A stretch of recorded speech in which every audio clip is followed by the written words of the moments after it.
I've put out a lot of Grand Theft Auto 6 videos on my channel now, and a comment I see over and over again is people saying, you know, all sad, oh, Grand Theft Auto 6, don't trust anything, it's gonna release like Cyberpunk 2077. Or just a general, oh, I sure hope Grand Theft Auto 6 doesn't release like Cyberpunk 2077. And it kind of baffles me because I'm like, why do you think that at all? So today I made a video that will hopefully cheer you guys up a little bit and show you why Grand Theft Auto 6 is going to release in a much better state than Cyberpunk 2077. I mean, with the way everything is set up for Grand Theft Auto 6, it really is positioned to avoid a catastrophic launch with issues, you know, the kind of stuff that plagued Cyberpunk 2077 when it was released back in 2020. I mean, Rockstar is a completely different company than CD Projekt Red. They have fundamental differences in development philosophy, their technical approach, corporate structure, quality assurance processes. They're completely different. So let's start with kind of the obvious thing here. Grand Theft Auto 6 has received adequate development time without rushed deadlines. So according to Take-Two's financial report, development on Grand Theft Auto 6 began in earnest back in 2020, following Red Dead Redemption 2's success. Now, it was in pre-production before this, but actual production was 2020. There was even some work and talks going on for Grand Theft Auto 6 tracing back to 2014. This means by the time the game has come out, it will have approximately 8 years of development time. Take-Two CEO Strauss Zelnick explained the 2026 delay decision. He said, as we get closer to completion of a title that's seeking perfection, the needs, or lack thereof, for continued polish become clear. In this case, there was an opportunity with a small amount of incremental time, we thought, to make sure Rockstar Games achieves its creative vision with no limitations. Industry expert Jason Schreier said this, nobody I've talked to at Rockstar has believed fall 2025 was a real window for a very long time now. Too much work, not enough time, and what appears to be a real desire from management to avoid brutal crunch. So hopefully those quotes kind of help get you in their head a little bit. Because that's different than how Cyberpunk 2077 went down. You see, Cyberpunk 2077, while delayed, it was still rushed. It didn't have long enough in the oven. Cyberpunk had 3 full delays leading up to its release in an effort to elevate the quality of the title. However, these delays were insufficient. The problem with Cyberpunk 2077's delays in late 2020 is that they were actually pretty minor delays meant to give CD Projekt Red a little extra time to rush the final things that needed doing. CD Projekt Red mandated 6-day work weeks with crunch leading up to launch, breaking earlier promises to avoid mandatory overtime. So yes, you could be like, well, Cyberpunk also had delays, but it seems like they were really struggling. It seems like they needed 3 or 4, maybe even 5 more delays, and it just came down to, you know what, we just got to get this puppy out the door. We'll fix it later. And that's a whole nother topic. We know that design philosophy has plagued the gaming industry for well over a decade now, which sucks to see because back in the day when I was growing up, you bought a game, you put it in, it worked. It didn't connect to the internet. There were no patches, nothing like that. The game you got was the game you got, bugs and all, if there were any bugs. And usually there were only minor ones, if any. But I digress. So let's talk about the elephant in the room here.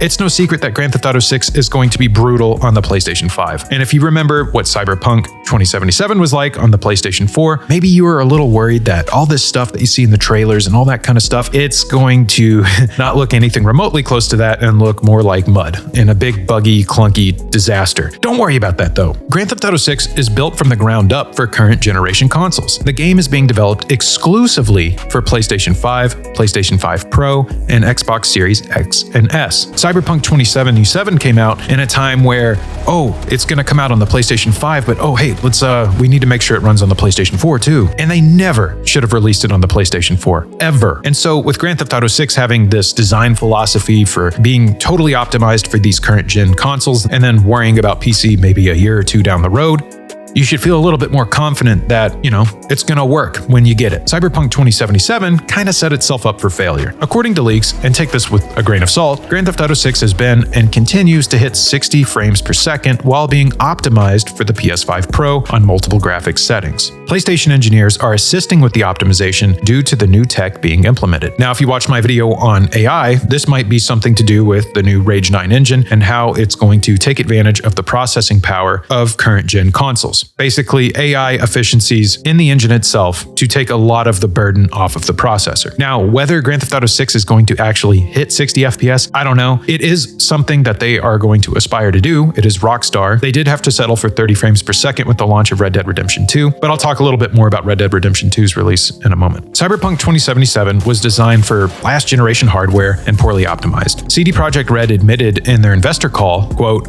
"We made it even more difficult for ourselves by first wanting to make the game look epic on PCs and then adjusting it to consoles, especially old gens." So that result was disastrous performance on PlayStation 4 and Xbox One, obviously, with the PlayStation 4 version receiving a Metacritic score of just 50 and Xbox One scoring 51. Forbes warned that playing Cyberpunk on base consoles showed some of the most hilariously bad performance I've ever seen for a AAA game. And yeah, I mean, it was really bad. I remember all the meme videos and everything like that. But there you go right there. I mean, they were designing Cyberpunk 2077 with the PC in mind. Oh, how far can we take it? And then trying to reverse engineer it and figure out, okay, how can we make it work on consoles? While Grand Theft Auto 6 and Rockstar has kind of always done this, and I think they're smart to do this. They create their games with the consoles in mind and then add toys, bells and whistles and graphical settings and stuff like that to the PC version a year later after it has been developed. Cyberpunk's lead engine programmer, Charles Tremblay? How do you say that? Anyways, he later revealed the game suffered from memory leaks. He said, in theory, the game could run infinitely, and at some point, we'd get some fragmentation issues or memory problems. And we now have no more memory to tackle some of the animations or something. And then you have a choice. Either you have to show a T-pose or you hard crash. Oh man, I imagine that's a really tough mindset to be in for a developer. But CD Projekt Red, they got a little too big for their britches. Because if you play Cyberpunk 2077 now, thank God it works. I mean, the redemption arc was crazy. It's a great game. Cyberpunk 2077 in its current state is phenomenal, and I love it. I have no idea while I'm playing it on my current system how in the world they ever thought this thing was going to run on a PlayStation 4. But that might have something to do with their corporate structure and creative independence. You see, Rockstar operates with significant creative autonomy under Take-Two. The corporate structure allows Rockstar Games and its studios a higher degree of autonomy, and each with their own infrastructure and resources, management, and profit and loss strategies. Take-Two's approach emphasizes creativity first, placing immense value on artistic freedom and boundary-pushing game concepts, allowing studios like Rockstar Games and 2K significant autonomy and uncompromising quality. Basically, Take-Two knows, look, if we want these guys to make us a lot of money, we gotta let them cook, and that's all there is to it. And man, that's something Electronic Arts could learn from. Or a lot of developers, not even just them. Yes, we get it. You want your money, you want your yacht, you want your new private jet, you want all of this stuff. You want your business to be the best it's ever been, but you've got to allow the time for the creatives and the technical minds behind these massive games to work. And sure, artificial intelligence is playing a role in helping move those things along, but you can't rush it. CD Projekt Red faced intense investor pressure to release Cyberpunk 2077 in December 2020 to capture holiday sales. And we know how that worked out. As one analysis stated, they released the game because their shareholders said, time's up. We've been waiting 8 years and through 3 delays. It's time to cash in, and we want it on shelves for the holiday season. By September of 2020, delays had increased the planned cost by 77%, and the company had spent over $121 million in development. That's another thing. Cyberpunk had a completely different budget than Grand Theft Auto 6. Hell, I've got a video about it. Go check out my video on Grand Theft Auto 6 potentially costing $2 billion or more to create. And now we're over here talking about a $121 million budget. I even referenced this budget in that video. And I can already hear you. You out there and you're saying, well, hey, Andy, why didn't they have someone just sit down and play the game? Or one of these suits sit down and play the game and just see how abysmal it was and be like, hey man, it's not ready to release. Well, let's talk about that. You see, Rockstar has consistently prioritized quality over marketing pressure. The company's delay history, I think, shows this commitment. As IGN documented, Rockstar has a history of delaying games with quality as the stated reason. For Red Dead Redemption 2, the second delay came in February 2018, pushing Red Dead Redemption 2 to late October. The statement from Rockstar explained that, again, this was a quality issue. And guess what? Delays or not, doesn't really matter. The game went on to receive universal critical acclaim. But real quick, another thing I've noticed about Rockstar, because I see a lot of you people making jokes and saying stuff in the comments, being like, oh, well, hey, I can't wait for them to delay it again. Well, Rockstar, I've only really noticed that they delay release windows. Now, it could have happened, but as of now, I don't remember a time where Rockstar has ever said, we're coming out on this specific date and then pushed it back. I've seen, hey, here's our new release window. We're going to be coming out around then. Oh, wait, didn't work out. We're going to go on ahead and delay our release window back, but not a concrete date. But anyways, like I said, we're talking about quality assurance. CD Projekt Red deliberately misled consumers about console performance. The BBC reported that CD Projekt Red was accused of deliberately attempting to misrepresent its product by only allowing reviewers to play the PC version before launch. That's pretty dirty. They knew that if they were sitting on a steaming pile of crap on the consoles. The company did later apologize and said, we should have paid more attention to making it play better on PlayStation 4 and Xbox One. But I mean, they already knew that. The damage is done. Crocodile tears at this point. And again, we're in 2025 at this point. They have done their redemption arc. I'm not beating up on them. I love Cyberpunk 2077 as it currently is. But they messed up, and we all know that. But 2 weeks before launch, CD Projekt joint CEO Adam Kaczynski, oh my lord, these names, Adam, told investors that the base PS4 and Xbox One performance was surprisingly good. I would say for such a huge world, it's pretty good, bro. This obviously proved to be false, and the game was removed from the PlayStation Store entirely. Can you imagine a world where Rockstar releases Grand Theft Auto and the quality is just so terrible that they have to pull it from like the PlayStation Store? I can't imagine that world. Then again, I've played every single Grand Theft Auto since Grand Theft Auto 1, and they have never, ever messed up like that. You see, Rockstar, they got a proven track record, baby, of successful, amazing launches. I've been to their midnight releases. Everyone's hyped. They get their hands on the game, they go home, they play it, and you know what? That hype only increases. It's an event when a Rockstar game comes out. And man, I miss midnight releases. Now that everything's moving digital, less of that, whatever. Rockstar's recent major releases launched in excellent condition. Grand Theft Auto 5 received a Metacritic score of 97 for PlayStation 3 and Xbox 360 versions at launch. And I remember the 360 version. It had multiple discs, and I was like, what is this crap? Multiple discs. Oh no, I put it in. It played great. It ran. And you see, this is something that I've seen time and time again. I see the trailer for a Rockstar game, and I'm like, there's no way that this could run on current gen hardware. And the first time I thought that was Grand Theft Auto 4. Well, guess what? It ran. And it looked great. Then I thought that again for Red Dead Redemption. Guess what? It ran freaking amazing. Still looks beautiful to this day. Well, specifically the Xbox 360 version, not the PS3 version. That's a whole nother story. Then Grand Theft Auto 5, I thought the same thing, and they pulled it off. Red Dead Redemption 2, I for sure was certain that there was just no way that what we saw in the trailers was going to run on a PlayStation 4. And guess what? It did. Remember, guys, Red Dead Redemption 2 ran on a freaking PS4 and it looked amazing. And it had its elaborate, intricate world, everything, and it ran great. You could play the game. Didn't break.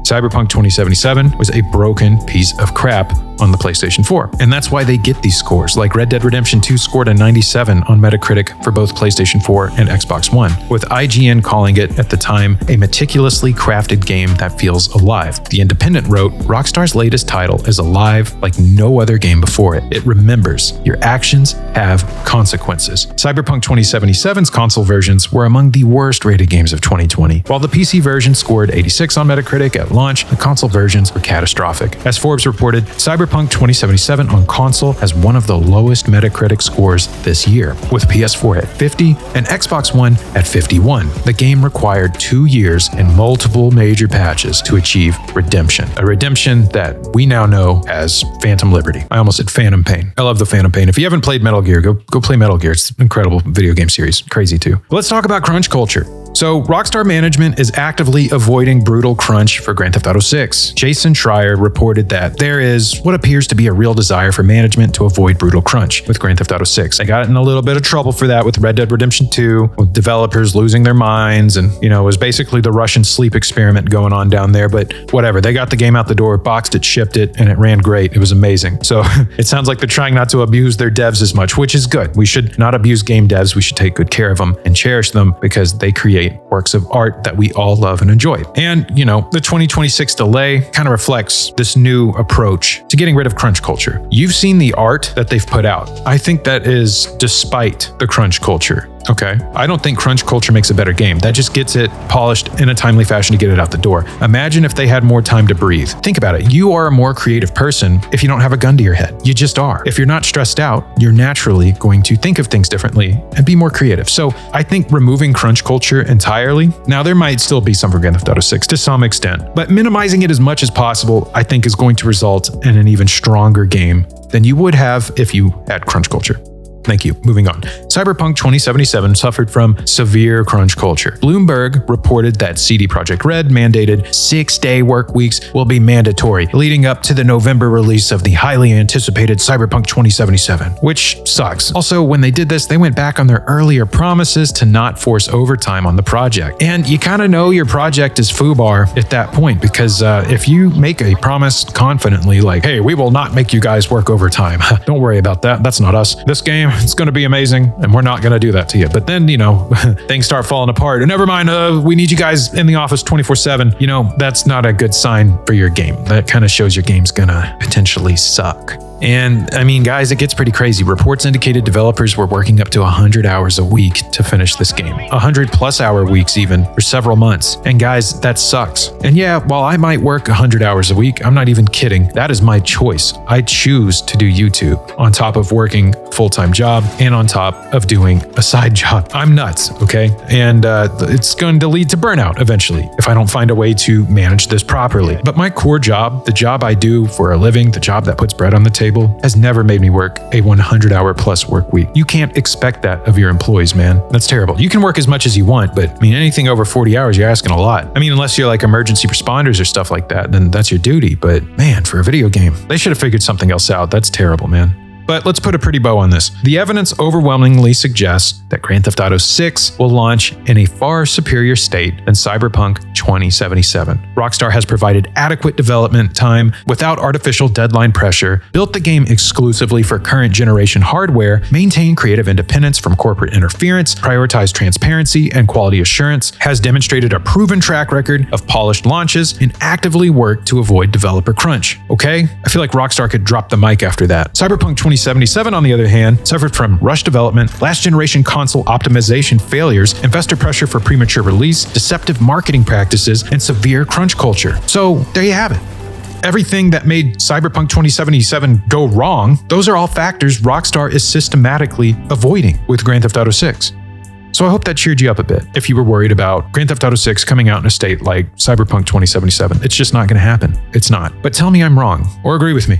I don't know. Let me know what you think in the comments down below. I'm really curious to know what you think. I am going to try and start moving away from Grand Theft Auto 6 content. That doesn't mean I'm going to stop making it, so don't go anywhere. But I have to come to terms with the fact that this channel is operating on borrowed time. The second Grand Theft Auto 6 comes out, flatline. And I don't want that to happen. This channel was never supposed to even be about Grand Theft Auto 6. It happened to be what caught on, and I love Grand Theft Auto, so, it's working out for us. It's a mutually beneficial relationship between us two. But if you have ideas on stuff you want covered and all that kind of stuff, I don't know if it'll ever be possible, but I would love to do this full time for you guys. So let me know what you want covered on the channel. But anyways, thank you so much for watching. Please hit that like button, subscribe if you haven't already, and if you haven't seen my Grand Theft Auto 6 videos, oh boy, you should go check them out because there's a bunch of crap that you can learn in there. There's a lot of great YouTubers out there as well. But anyways, I'm talking too much. Have a great rest of your day, night, week, year, whatever. Just stay safe out there. I'm a little loopy this time, can you tell? All right, peace guys. Much love.